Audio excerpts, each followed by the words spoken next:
نحمده ونصلي على رسوله الكريم أما بعد قال الله تعالى في القرآن المجيد فأعوذ بالله من الشيطان الرجيم بسم الله الرحمن الرحيم إن الله وملائكته يصلون على النبي يا أيها الذين آمنوا صلوا عليه وسلموا تسليما اللهم صل على سيدنا ومولانا محمد عادل الجود والكرم اللهم صل على سيدنا ومولانا محمد وآله الأطهار اللهم صل على سيدنا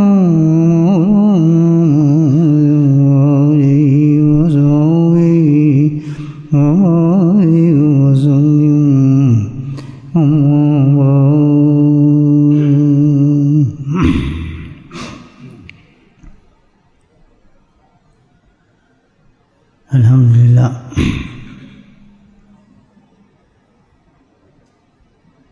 اللہ کا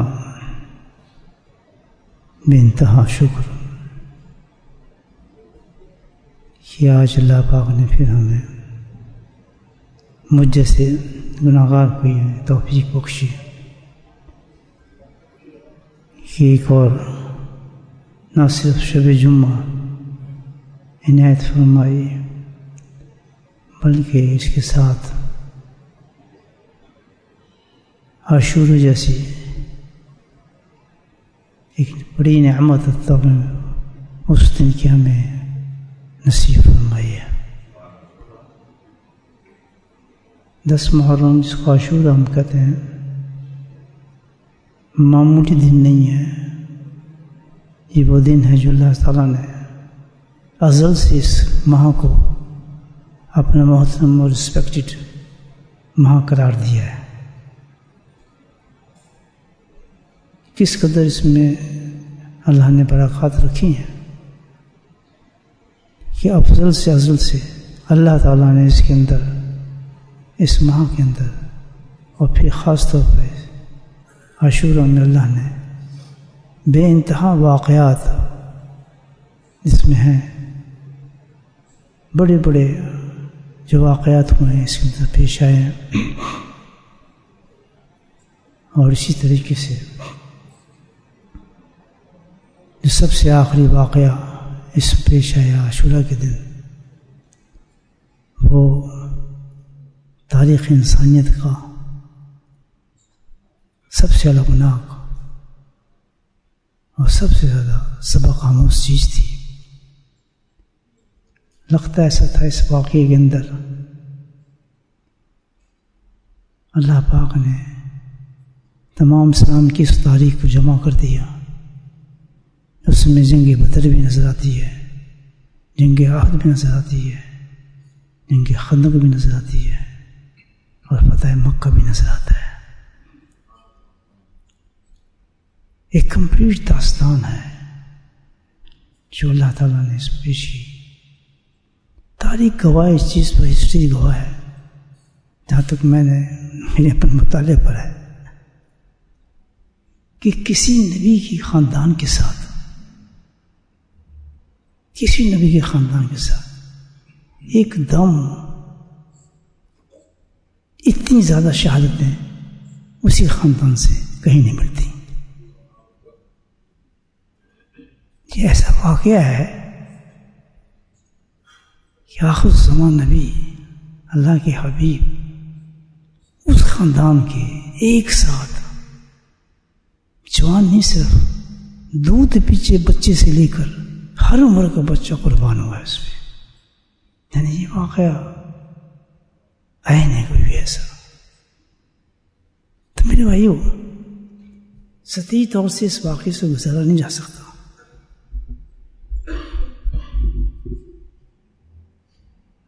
یقیناً اس واقعے کے پیچھے تو کوئی بہت ہی بڑی بات ہے، اور یہ نبی کریم صلی اللہ علیہ وسلم کی 60 سال کے بعد پیش آیا. حالات دگرگوں ہو چکے تھے، صحابہ ختم ہو رہے تھے، صحابہ کا دور بھی ختم ہو رہا تھا. تو اس وقت اتنے حالات بگڑنے شروع ہو گئے تھے. تو آنے والے وقت میں جو ہمارے تک زمانہ پہنچنا ہے اس وقت کیا حال ہوگا، دین کس پوزیشن میں جائے گا. جب اتنے تازے لوگ جنہوں نے زیارتیں کی ہیں صحابے کی، ان کے حالات بگڑنا شروع ہوئے. بڑے بڑے صحابہ کی اولادیں موجود تھیں. تو اللہ سبحانہ وتعالیٰ کی منشا سے، ہر چیز تو اللہ کی منشا سے ہوتی ہے. قیامت تک کے آنے والی امت کے لیے اسلام کو زندہ کرنے کے لیے ایک ایسا پیغام دیا، جس کے لیے جتنا بڑا کام تھا اللہ نے اسی قدر بڑا انسان منتخب کیا. صحابوں کی اولاد تھی، عبداللہ بن عباس تھے خود سادات میں سے، عبداللہ بن عمر تھے، عبداللہ بن زبیر تھے، اور دیگر صحابی موجود تھے بڑے بڑے. چھوٹے صحابی نہیں تھے، اس میں امام حسین بھی تھے.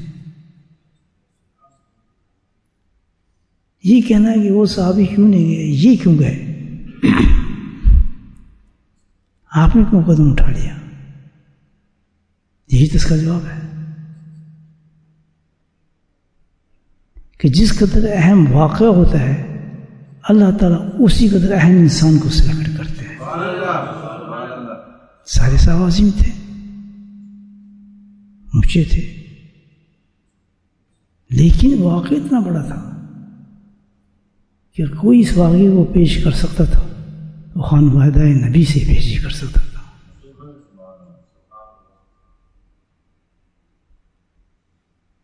کیونکہ جو مقامات اللہ پاک نے اس تمام انبیاء میں جو شان نبی کریم صلی اللہ علیہ وسلم کی ہے کسی کی نہیں ہے. جو قرب اللہ کے ساتھ ان کو ہے کسی کو بھی نہیں ہے. جو معراج کا سفر آپ کے ساتھ ہے کسی کے ساتھ بھی نہیں ہے. جو کتاب آپ کے پاس ہے کسی کے پاس بھی نہیں ہے. جو امت آپ کے پاس ہے کسی کے پاس بھی نہیں ہے. جو اہل بیت آپ کے ہیں کوئی بھی نہیں ہے. جو صحابی آپ کے ہیں کوئی بھی نہیں ہے. تو پھر جو آزمائش آپ کی ہوئی کسی کی بھی نہیں ہوئی. یہی سوچتے ہیں نا. تمام انبیاء کی مشکلات کو ایک طرف کے طائف کے سفر کو لے لیں، آپ اس 3 سال کو لے لیں جس میں اللہ نبیوں کے پورے خاندان کو قید کیا گیا تھا. پانی کھانا پینا سب بند کر دیا گیا تھا. وہ یہ پتے تک بھی ختم ہو گئے تھے. وہ کہتے باہر سے رونے کی آوازیں سنتے تھے بچوں کی. آزمائش تھی. اسی خاندان سے ایک بہت بڑے مشن کو پیش کرنے کے لیے پھر چن لیا اللہ پاک نے. میں اپنی باتیں آپ کو بتا رہا ہوں، سمجھا رہی ہیں باتیں؟ بڑے بڑے لوگوں کے جواب مل جائیں گے آپ کو اس میں انشاءاللہ. تو یہ وجہ تھی کہ باقی صحابی نہیں گئے، امام حسین گئے. یہ حصہ نہیں کا تھا کہ تمام صحابہ کی اولاد موجود تھی، لیکن کسی کو سردار جنت نہیں بنایا تھا جوانوں. کس کو بنایا تھا؟ تو پھر اتنے بڑے کس کا اعزاز ملتا ہے؟ اعزاز ہے یہ بہت بڑا امام حسین کو. یہ سزا نہیں ہے، اعزاز ہے. سزا تھوڑی دی گئی تھی، یہ اعزاز تھا اتنا بڑا کہ ہم نے اسے چن لیا. سبحان اللہ. تو جتنا بڑا جو انسان ہوتا ہے جس کے لیے اتنے انعامات اللہ نے مقرر کیے ہوتے ہیں، جن کی اتنی بشارتیں اللہ کے نبی نے دی ہیں، گود میں بٹھایا ہے، اللہ کی طرف دیکھا، اللہ میں بھی محبت کرتا ہوں، تو بھی حسین سے محبت کر. کسی صحابی کو بچوں کو بٹھایا گود میں نبی نے اور کہا ہی بات. کسی صحابی کے بچوں کو ہونٹ چوسے پیار کیا، اور گردن پہ کیوں پیار فرماتے تھے آپ زیادہ؟ پتا تھا کہ یہ گردن جو ہے اللہ کے راستے میں شہید ہوگی. ابھی تو جانتے.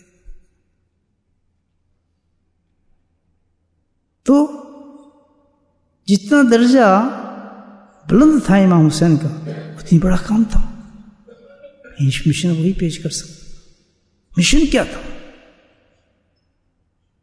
اب کتنی چھوٹی بات ہے، اتنے بڑے انسان کا اتنی بڑی قربانی دینے کے بعد یہ سوچنا، میں عقلی باتیں کرتا ہوں آپ سے، دلیل بھی دکھایا مجھے کہ امام حسین جو گئے تھے یزید سے لڑنے گئے تھے تاکہ وہ اس کے سلطنت وہ لے لیں، وہ اس کو نکال دیں۔ ایک کنسپٹ دیکھیں لوگوں کا، ہسٹری تو یہ کہتی ہے نا آپ کے سامنے، جنگ لڑنے گئے تھے، ایک جنگ تھی، اور کیونکہ یزید کو نکالنا تھا، انہوں نے جا کے ان سے جنگ کرنی تھی۔ یہ کوئی امیج ہے امام حسین کی اسٹینڈرڈ کی بات ہے؟ یعنی اگر سلطنتوں کی بات ہوتی کہ ان کے جو بڑے فرزند تھے حسن، وہ خود یہ ان کے پاس تو حکومت تھی یا نہیں تھی؟ خلافت تھی نا، خود ہی دے دی، لے جاؤ، ہمیں ضرورت ہی نہیں اس چیز کی۔ تو کیا پھر دوبارہ اس خلافت کو لینے کے لیے اتنی بڑی قربانی انہوں نے دینی تھی؟ تو کبھی یہ نہیں ہو سکتا کہ یہ مشن تو اس لحاظ سے غلطی ہو سکتی، نہیں سمجھ باتیں؟ جب کوئی اسٹینڈرڈ نہیں بنتا کہ اتنی چیز کے لیے جا رہے ہیں، اس کو سلطنت لے لیں اور حکومت لے لی جائے اور جیسے سے چھین کے پیچھے ان کی حکومت سے پڑے، نہیں، یہ بھی نہیں تھا۔ مشن تو بہت بڑا تھا، انہیں یزید کو ماننا بھی نہیں تھا، یزید کو قتل بھی نہیں کرنا تھا۔ ایک صحابی کی اولاد تھے، رشتہ داری بھی تھی، رسپیکٹ بھی تھی، تعلقات بھی تھے، ایسی بات نہیں تھی، عہد تھی یا نہیں تھی، لیکن وجہ کیا تھی جانے کی؟ وجہ جانے کی تھی جو اس کا ذہن خراب ہو گیا تھا اس شخص کا، حکومت میں آنے کے بعد، سلطنت دیکھنے کے بعد، اور پھر وہ سلطنت اتنی بڑھ چکی تھی کہ اس میں تو بہت سے باہر کے لوگ آ چکے تھے، اب صحابی کی اولادیں، صحابی تابی تو نہیں تھے اس میں، غیر مذہبی لوگ شامل ہوتے، کہیں تک سلطنت چلی گئی تھی، تھا یا ایسا نہیں تھا؟ تو بڑے خطرناک ہو گئے تھے دین کو، صحیح دین سب تک پہنچانے کے لیے۔ اور جب یہ بادشاہ بن جائے، اس کا مزاج ہی بگڑ جائے، اس کا نعرہ ایک عجیب بن گیا تھا۔ حضرت شیخ الاسلام امام تیمیہ رحمۃ اللہ علیہ کی کتاب منہاج السنۃ النبویہ، کتنی معتبر کتاب ہے، اس میں لکھتے ہیں وہ کہ امام حسین کا قتل مظلوم شہید ہیں، ظلم ہو گیا ان کے ساتھ، ظالمانہ مارا گیا ان کو۔ ظالم تو یہ ہوتا ہے کہ جب ایک آدمی لڑنا ہی نہیں ہے، لڑنے کا مقصد نہیں ہے، تو اس کو آپ قتل کیوں کر رہے ہیں؟ اس سے لڑ کیوں رہے ہیں؟ میں نے نہیں لڑنا، تو میں کہتا ہوں میں نے آپ سے نہیں لڑنا، نہیں میں لڑنا ہے۔ کون غلط ہے؟ وہی غلط ہے نا آدمی، کہ مقصد تو یہ تھا ہی نہیں۔ امام تیمیہ لکھتے ہیں، کتنے بڑے ریسرچ کیا ہے ان کے بعد، چھوٹے آدمی تو نہیں تھے، کہتے ہیں بھائی مقصد یہ تھا، اس کا جو مزاج تبدیل ہوا تھا، جو بگڑا تھا یزید کا، اس نے یہ نعرہ مار دیا تھا کہ شریعت جو سنت جو ہے نا میرے لیے نہیں ہے، یہ اوروں پہ اس کے حکم جاری ہوں گے، میں اس سے دستبردار ہوں، میں اور میرے الواقعین جو ہم دستبردار ہیں، ہم پہ کوئی ان کے ساتھ نہیں ہے، عاموں پہ اس قانون جاری ہوں گے، اس پر ہم پر نہیں، ہم جو چاہے کریں۔ پتہ ہے کتنا بڑا فتنہ سٹارٹ ہو گیا، کیوں فتنہ؟ اس سے پہلے تو یہ بات، اور پھر آنے والے زمانے میں اگر یہ جب زمانہ آ رہا تھا اس وقت پھر ختم ہو جانا تھے معاملات سارے۔ پھر بڑوں کے لیے کچھ اور دین تھا، سلطنوں کچھ اور دین تھا، مولوی صاحب کچھ اور دین تھا، مفتی صاحب کو کچھ اور دین ہوتا، کسی کے لیے ضروری ہے سنت، کسی کے لیے ضروری نہیں ہے، شریعت کسی کے لیے ضروری ہے، کسی کے لیے قانون ضروری نہیں، کوئی کچھ کر رہا ہے، کوئی کچھ کر رہا ہے۔ باتیں سمجھ آ رہی ہے مجھے آپ؟ پکا کریں سب بات کرنے کے لیے تاکہ ہمارے عقیدہ پکے ہوں۔ تو امام حسین نے اسی سلسلے میں یزید کو خط بھی لکھا تھا کہ تو کیا حرکتیں کر رہے ہیں. اور پھر ایک یزید کو کوٹ کی تھی ایک حدیث خط کے اندر. یہ کون کہہ رہے ہیں؟ امام تیمیہ کہہ رہے ہیں. کتاب کا نام بھی میں نے دے دیا آپ، جس میں حوالہ دیا تھا ایک بہت بڑے واقعے کا. فاطمہ نامی ایک عورت سی، مقصومہ یہ قبیلہ تھا، اس کی ایک لڑکی تھی، عورت تھی، وہ لڑکی تھی، اس نے چوری کی. بڑا اونچا قبیلہ تھا، بہت مطلب اچھے خاصے لوگ تھے. تو جب اس نے چوری کر لی تو اس حد جاری ہو گئی، اس کا ہاتھ کاٹ دے جائیں. تو بڑے لوگوں جس وقت سفارش چلنا شروع ہو گئی. تو نبی کریم صلی اللہ علیہ وسلم اعلان فرمایا کہ یہ تو فاطمہ مقصوی ہے، اگر میری بیٹی فاطمہ ہوتی تو میں اس کے ہاتھ اس کے بھی کاٹ دیتا. عطف تھا یہ ہمارا اسلام. یہ ہے دوستو، ہماری بخشش اس قوانین کے ساتھ ہوگی، اس سوچ کے ساتھ ہوگی، اس نیت کے ساتھ ہوگی. یاد رکھیں، جس کی اس مسلمان کا یہ سٹینڈرڈ نہیں ہے اس کا ایمان نہیں ہے. اب آپ دیکھ لیں آج تو سوچیں، عدل صرف اس کا مطلب نہیں کہ کوئی آدمی حاکم ہے وہ عدل کر رہا ہے. آپ بھی حاکم ہیں اپنے گھر کے، آپ کی رائے، آپ کی بیوی، آپ کے بچے اور آپ. The question be asked from you about your children, everything. اس نے نماز کیوں نہیں پڑھی؟ تیری بہو ایسی کیوں تھی؟ اس کو عقل کیوں نہیں آئی؟ تو نہیں بخشا جائے گا. تو حاکم ہے اور تو اس میں قانون لاگو کر سکتا ہے، ان کو سزائیں بھی دے سکتا ہے شریعت کے اندر جو مقرر کی گئی ہیں.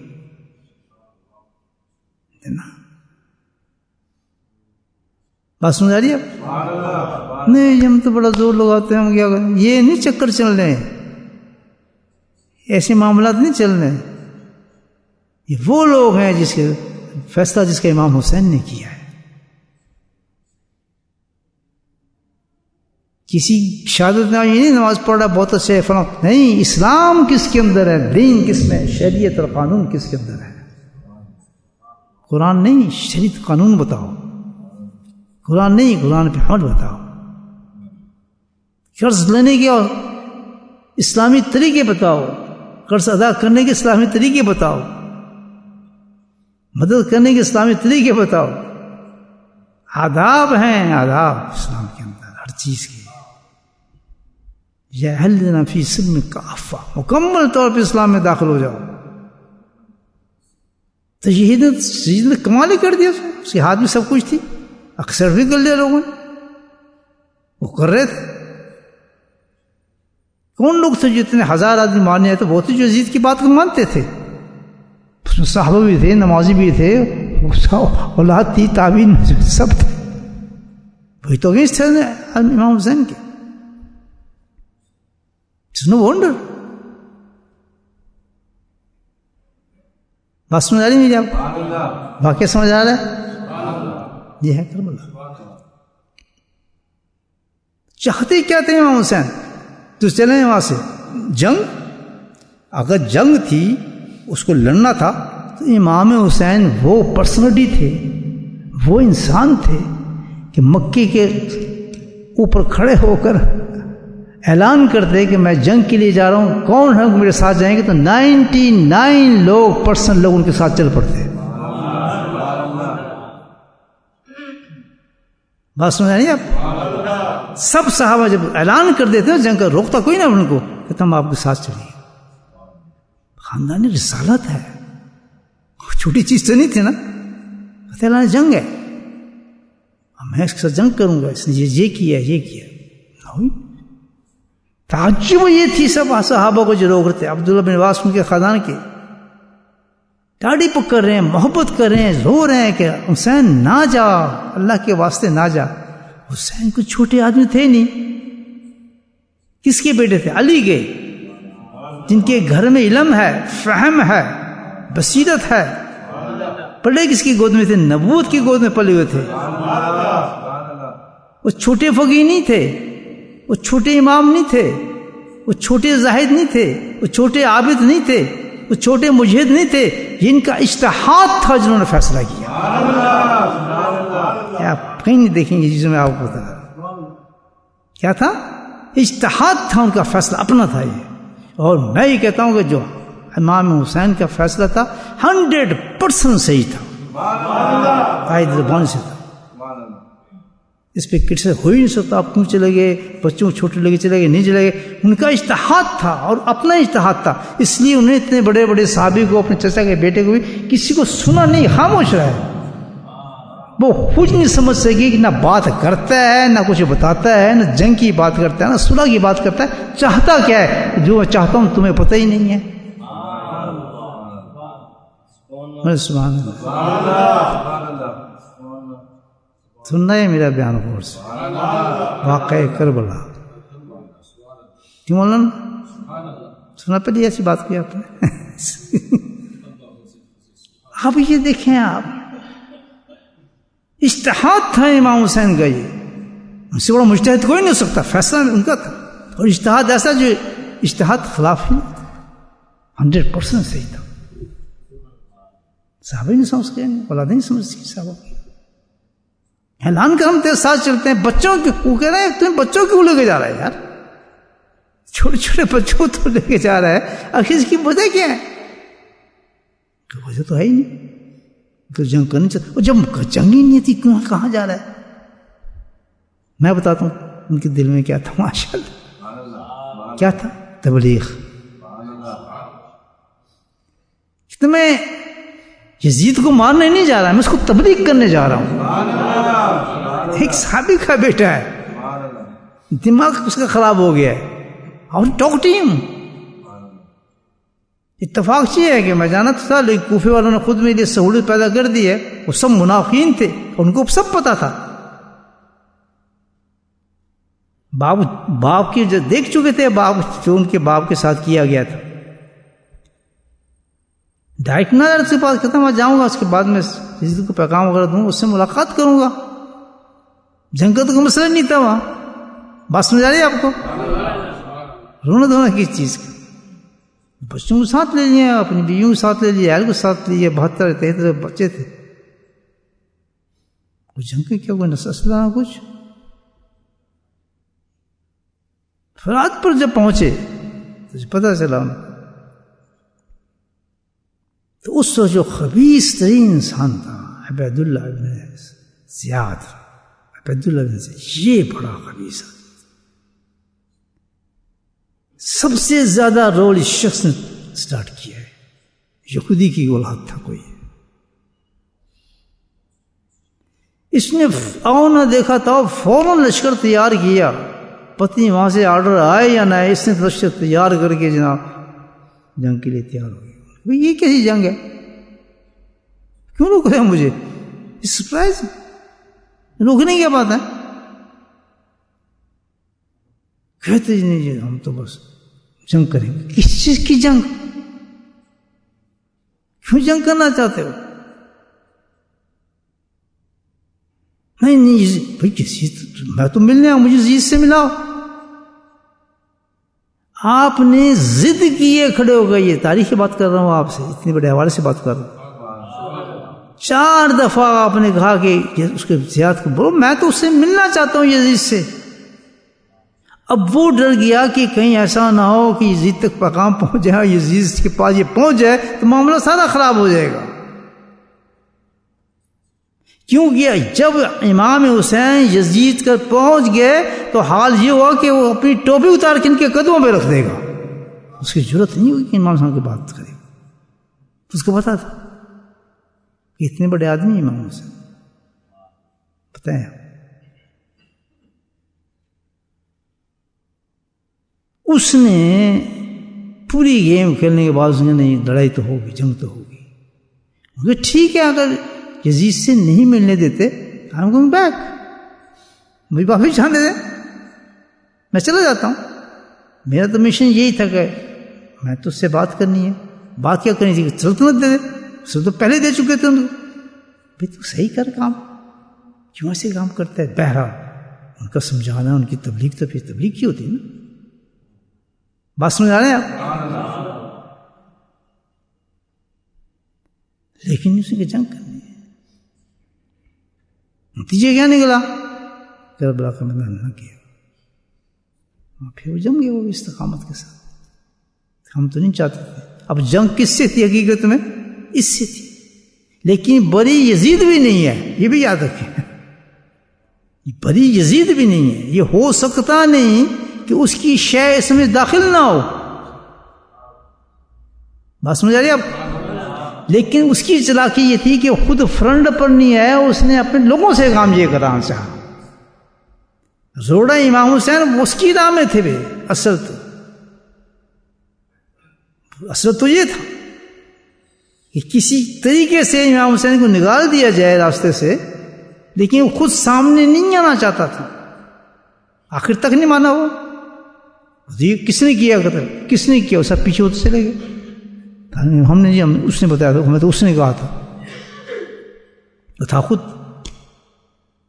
بری تو وہ نہیں ہے، لیکن لاجیکل طور پر اس نے ایسا گیم کیا کہ فرنٹ پہ خود نہیں آیا. وہ کام ان سے کرایا اس نے. اور اس میں سب سے زیادہ بیوقوف جو تھا یہ عبید اللہ تھا. بات سمجھ آ رہی؟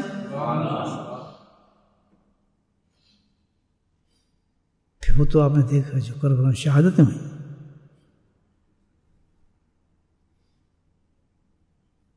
یہ کہ نا ٹائم 11 بجے کے بعد شروع ہوا کام، ظہر تک کام ختم ہو گیا. کہاں 20,000 آدمی، کہاں 70 چھوٹے بہت بچے چھوٹے سے لڑنے والا نہ تو کچھ. منظم کی جو کرنا تھا داستان بھیجنی تھی وہ کر دی چند گھنٹوں کے اندر.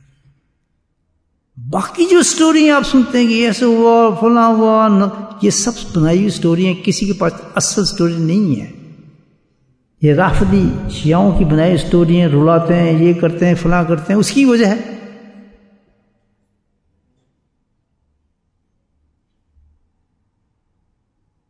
کہ اگر وہ خود نہ روئیں، خود ماتم نہ کریں تو وہ خود چور پکڑے جائیں گے، ہم چور ہیں. حالانکہ تھے وہی. ان کی ضمیر جاگے تو انہوں نے ماتم شروع کر دیے کہ او ہو یہ کیا ہو گیا. ہمیشہ آپ دیکھیں، میرے تو کئی انٹرویو میں ہیں، میرے فیڈ ایسی ہے، قتل کرنے کے بعد قاتل پچھتاوے میں آ جاتا ہے کہ میں نے کیوں قتل کیا، شکاش نہ کرتا. اس کے اندر سے پچھتاوا آ جاتا ہے. یہ وہی قوم ہے بس. اور قیامت تک پچھتائیں گے لوگ. یہ تو سزا ہے کہ اپنے آپ کو مارتے رہیں گے، خون اپنا نکالیں گے، ظلم ہوگا. حقیقت کی سزا تو بھائی سزا. یہ تو ایک بات تھی. تو امام حسین کا آنا، اس پہ یہ کہا جائے کہ آپ نے کیوں کیا، بچوں کے ساتھ آ گئے، جنگ ایسی تھی، صحابہ روک رہے تھے. امام حسین بالکل صحیح ہے، صحابہ بھی صحیح تھے. وہ اپنے معیار سے سوچ رہے تھے، رخصت تھی ان کے، یہ عظمت کے معیار سے سوچ رہے تھے کہ ہمارے رسول سے شریعت کا معاملہ تھا.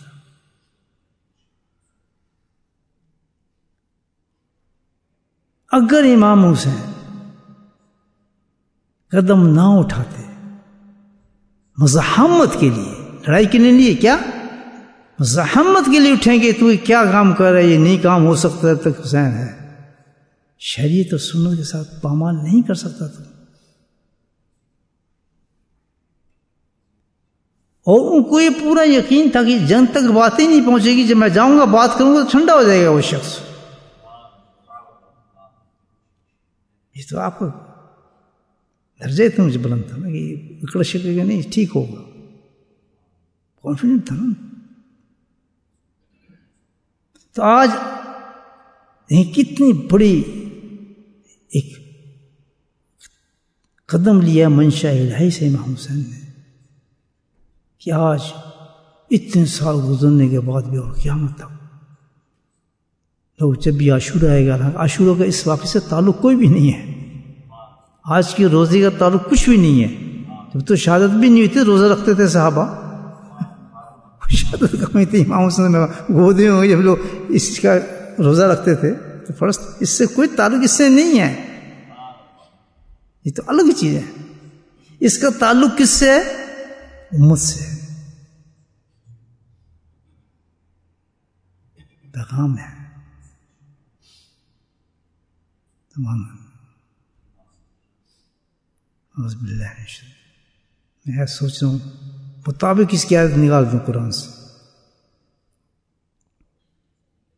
وَإِنَّ اللَّهَ چلیں پڑھتے ہیں.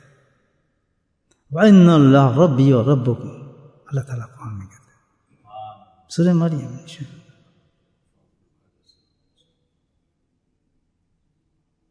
اب یہاں مخاطب کس نے پہلے تو عیسیٰ صاحب جواب دیے تھا نا, یہ نبی ہم پر فرما رہے ہیں. تفسیر پڑھ لیں آپ.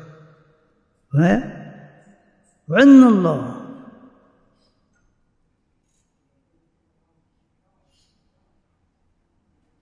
اللہ ہے, ماشاء اللہ ہے کیا, ربی میرا رب, ربکم تیرا بھی رب.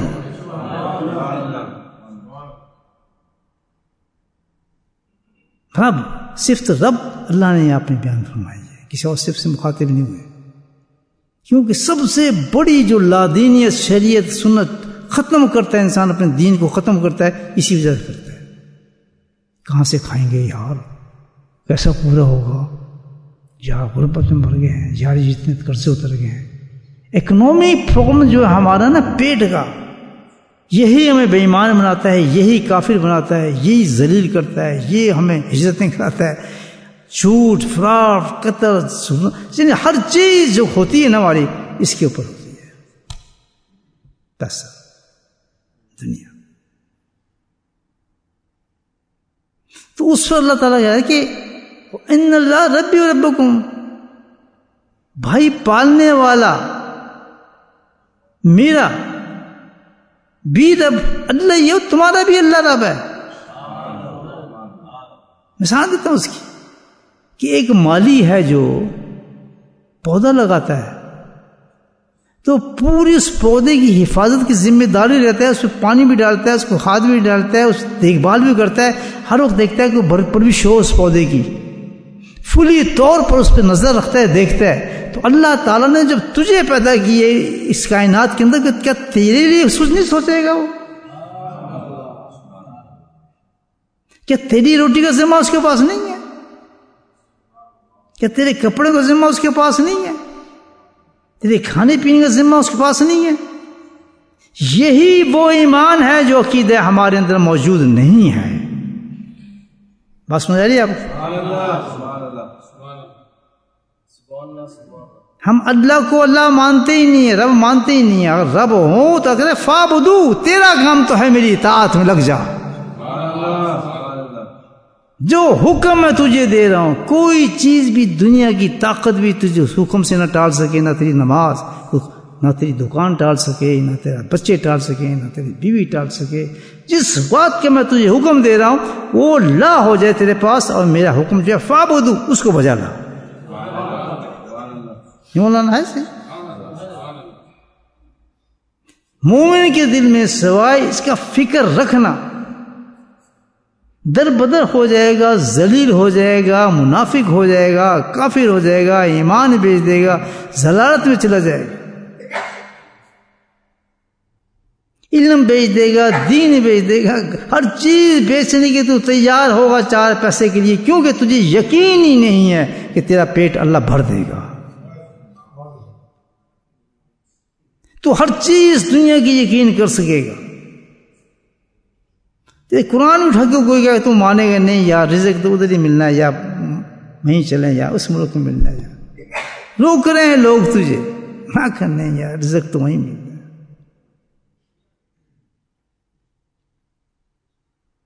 ابھی میں کچھ دیر ہوئی, ایک صاحب آئے بیچارے, عجیب عجیب داستان, کسی نے کھانے کو ہے نہ کچھ ہے, بیوی باغی اللہ بڑا اتنا قرضہ لے کے میں یہاں آیا. وہ جو آج کل طریقہ ہے, بیوی کے ویزے لگا دیتے ہیں, پھر بیوی کو لاتے ہیں, پھر اس کے ذریعے ویٹ کرتے ہیں, پھر اس کے ویزے کا انتظار کرتے ہیں, زندگی گزر جاتی ہے انتظار کے اندر, ویزا لگ جائے ہم یہاں آ جائیں. یہ سسٹم چل رہا ہے نا ہماری زندگی میں. لوگ میں کہا بھائی تمہارے پاس میں تو یہ فلاں ڈگری کی ہے. تم وہاں نہیں جی, پتہ اس ملک میں ذرا غربت بھی ہے, وہاں تو یہ. تو اب کتنا امیر ہو گیا, بیوی تیری بھاگ گئی, مکان تیرے پاس نہیں ہے.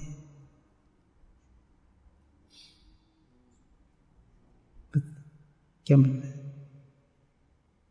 میں لوگوں مرتے دیکھے ہیں، مر گئے بیچارہ، جس طرح مر گیا، بیوی بھاگ گئی۔ کیا گارنٹی ہے ہر آدمی جو یہاں آ گیا بڑا خوشحال ہو گیا؟ خوشحال ہو گیا نہیں ہو گیا، لیکن بےمان ضرور ہو گیا، جھوٹا ضرور ہو گیا۔ کتنی دفعہ سائن جھوٹ پہ دستخط کرتے ہوں گے، جب ویزے لگتے ہوں گے، یا ایسی کام کرتے ہوں گے، حرام باتیں ہوتی ہوں گی، اس کا کوئی حساب نہیں ہے کیا؟ کیوں کہ ہمیں اللہ کہہ رہا ہے وَإِنَّ اللَّهَ، قرآن کی ایک آیت والی کافی نہیں ہے، اور نبی کہہ رہا ہے کہ مجھے بھی دے رہا ہے، تجھے وہی دیتا ہے، رزق مجھے پہنچا رہا ہے، تجھے پہنچا رہا ہے، دے گا جتنا چاہے گا، تو بڑھا نہیں سکتا اس کو نہ گھٹا سکتا ہے اس کو، صبر تو کر۔ نہیں، اس کے پاس زیادہ کیوں چلا گیا، میرے پاس زیادہ کیوں چلا گیا، اس کے پاس کیوں کم چلا گیا، اس سے کماؤ، اس کا کھینچو، اس کا کرو، اس سے قرضے لو، اس کا یہ کرو، ساری زندگی انسان سرگرداں ہے، نماز اس کی ضائع ہو رہی ہے، عبادت اس کی ختم ہو رہی ہے، کبھی نہ کسی چیز کا خیال ہی نہیں کہ آخرت میں کچھ جانا ہے۔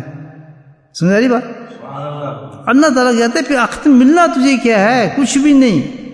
اگر تو کامیابی چاہتا ہے تو اللہ پہ یقین کر کہ رزق وہ دے گا، اپنے ان معاملات کے لیے تو اللہ کے احکامات کو ترک نہ کر، فَاعْبُدُوا هَذَا صِرَاطٌ مُسْتَقِيمٌ۔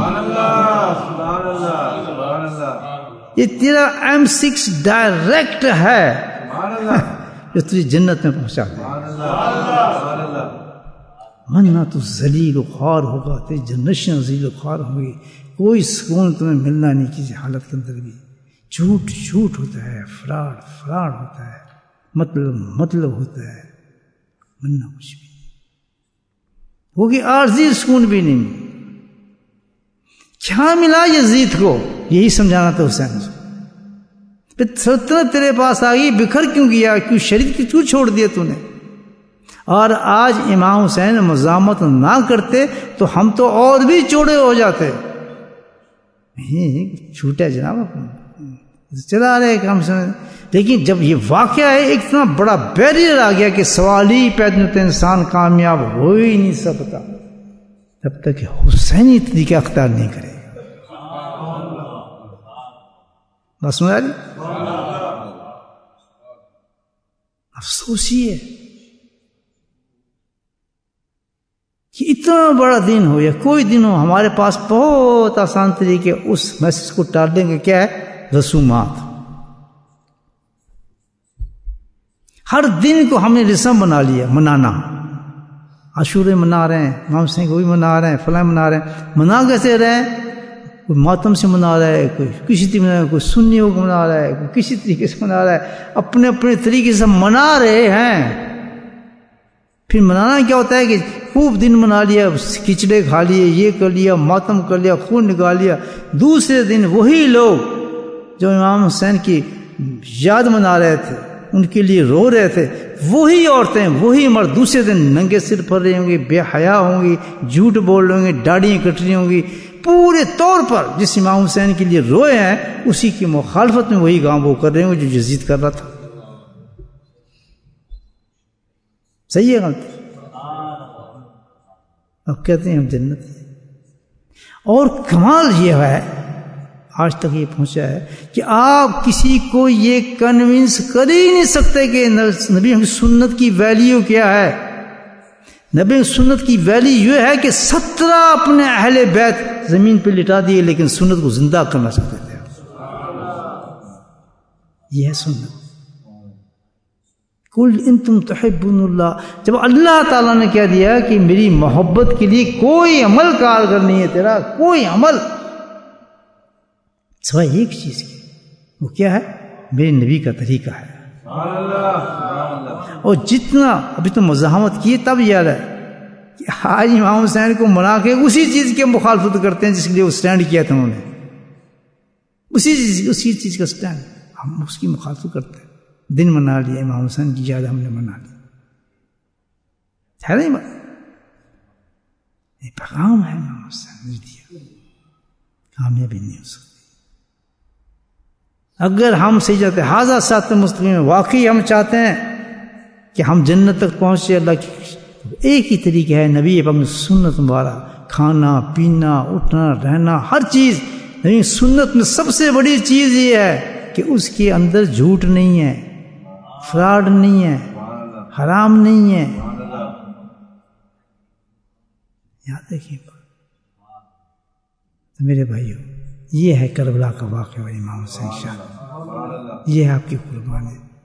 پورے اہل بیت کو آپ نے ختم کر دیا ہماری خاطر کہ ہم سمجھ جائیں. جو بھی اصل امام سے محبت کرنے والا ہوگا، جو بھی اصل ہوگا، اس کی نشانی ایک ہی ہے کہ دنیا کی کسی خطے میں چلا جائے الحمدللہ نبی سنت کو زندہ کرنے والا. صادق اللہ کا ولی جو ہوگا وہ اسی وجہ سے ہوگا. مصیبتیں، پریشانیاں، جیل، ہر چیز کو برداشت کرے گا لیکن سنت کو زندہ کرے گا.